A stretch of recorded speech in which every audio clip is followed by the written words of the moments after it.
एक हिंदी पाठ्य पुस्तक है क्लास 8 की सीबीएसई बोर्ड में। उसका पहला पार्ट है कविता देश हमारा धरती अपनी। इस पाठ के जो स्टूडेंट्स की डिमांड थी कि इसके सर भावार्थ जरा बता दीजिए।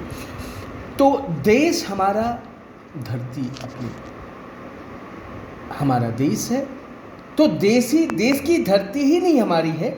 एक काल्पनिक स्थिति की यहाँ पर व्याख्या की गई है, एक कल्पना की गई है इस कविता के माध्यम से कि हम केवल अपने गांव के नहीं हैं, पूरे राज्य के ही नहीं हैं, पूरे ज़िले के ही नहीं हैं, हम पूरे देश के ही नहीं बल्कि पूरा विश्व की जो भूमि है वो हमारी है। अगर ऐसा हम सोचते हैं तो कैसी दुनिया होगी और संपूर्ण पृथ्वी हमारी है।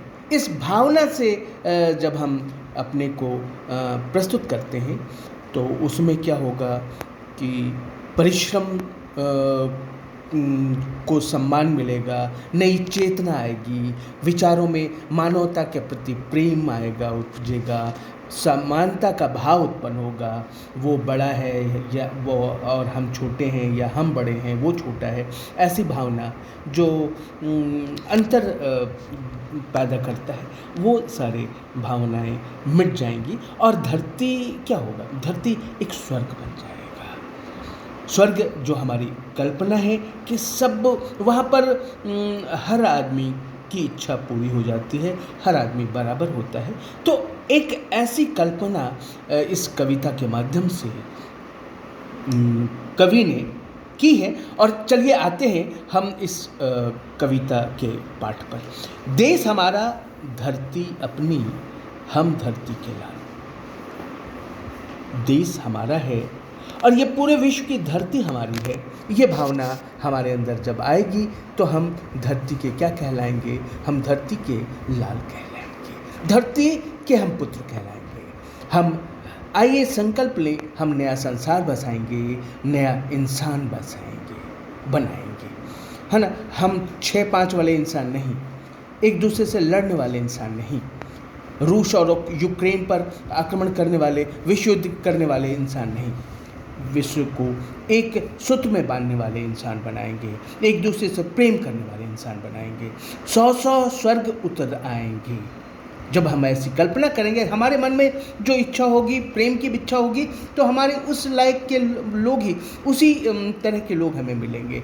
जब ये हम इस इच्छा से आएंगे तो ये पूरा विश्व जो है 100 स्वर्ग के बराबर हो जाएगा। सूरज आग नहीं उगलेगा, सूरज फिर सोना बरसाएगा। दूध धान्य के लिए पहनकर जीवन की जयमाल रोज।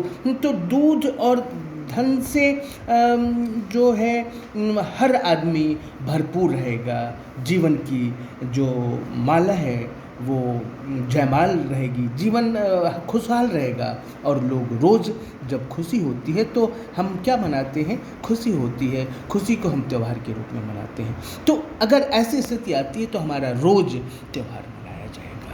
नया संसार बसाएंगे, नया इंसान बनाएंगे। देश हमारा धरती अपनी, हम धरती के लाल। नया संसार बसाएंगे, नया इंसान बनाएंगे। सुख सपनों के सुर गूंजेंगे हमेशा। संगीत, सपनों के संगीत गूंजेंगे, सुख के संगीत गूंजेंगे, मानव की मेहनत की पूजा होगी। ऐसा नहीं कि जो है वो गलत कमाने वाले बड़े बन जाएंगे, उसकी भगवान के रूप में पूजा की जाएगी, ऐसा नहीं होगा। जो मेहनत कश होंगे उसकी पूजा होगी। नई चेतना जब आएगी, नए विचार जब उत्पन्न होंगे, हमारे लिए मिसाल समय को ये जो मसाल है, मसाल मतलब अग्नि ज्वाला, वो हमें नया राह दिखाएंगे, समय को राह दिखाएंगे, नया संसार बसाएंगे, नया इंसान बनाएंगे। ये एक नई जीवन दृष्टि है। इसके विचारों के प्रसार, अगर ऐसा प्रसार होता है तो ऐसी स्थिति आएगी। देश हमारा धरती अपनी, हम धरती के लाल। नया संसार बसाएंगे, नया इंसान बनाएंगे। एक करेंगे मनुष्यता को, सींचेंगे ममता समता को। पूरे मनुष्य जाति को हम एक कर देंगे। वो गोरा है, ये काला है, वो बाहरी है, वो भीतरी है ना, ऐसा नहीं करेंगे।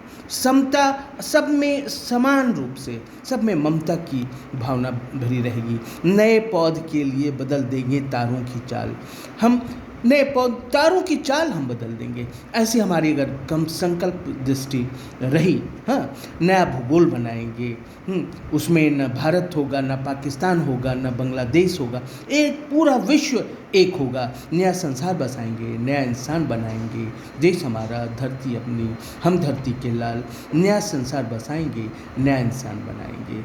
इनके कवि हैं मन्नू लाल द्विवेदी शील जी। तो ये इससे विश्व बंधुत्व की भावना आती है, परिश्रमशीलता, मेहनत कश करने की भावना आती है। मानवता को जो है, मानवता को की भावना को जिंदा रखने की भावना आती है। प्रेम और समानता का भाव इससे उत्पन्न होता है। यही है इस कविता का